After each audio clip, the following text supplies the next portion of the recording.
দর্শক, আমি এই মুহূর্তে দাঁড়িয়ে আছি খামারবাড়ি কৃষিবিদ ইনস্টিটিউটের সামনে। জানেন যে এখানে জুলাই স্মৃতি নিয়ে জুলাইতে যারা শহীদ হয়েছেন তাদের স্মরণে বিএনপি কর্তৃক আয়োজিত প্রোগ্রামে উপস্থিত আছেন প্রধানমন্ত্রী জনাব তারেক রহমান।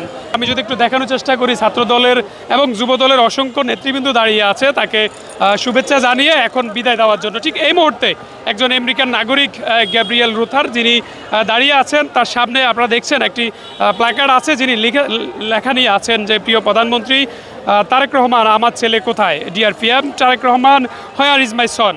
উনি যেটি আমাদেরকে জানাচ্ছেন যে তিনি আমেরিকান একজন নাগরিক, একই সাথে তিনি Bangladeshi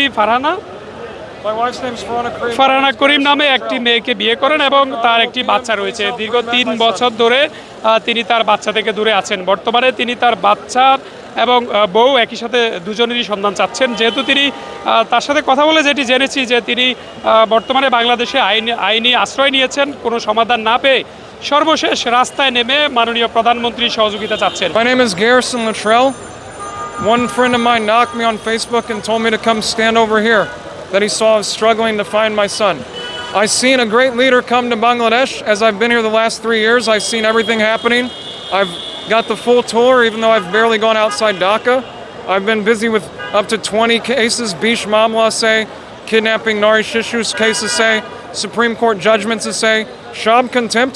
Only I think that the Honorable PM, this great hero father, Tariq Zia, can help to bring back my son to me.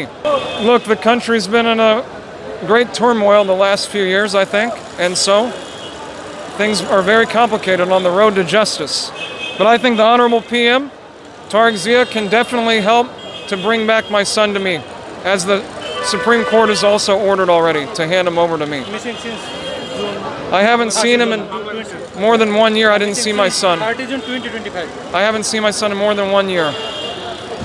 দর্শক, আমরা আসলে জানি না তিনি তার বাচ্চার সন্তান পাবে কিনা, কিন্তু তিনি একেবারে অসহায় হয়ে রাস্তায় এসে মাননীয় প্রধানমন্ত্রীর সহযোগিতা চাচ্ছেন এবং তিনি চাচ্ছেন যেহেতু মাননীয় প্রধানমন্ত্রী বিষয়টি দেখবেন এবং তার যে বাচ্চা মিসিং হয়েছে অর্থাৎ হারিয়ে গেছে সেটি তিনি ফিরে পাবেন।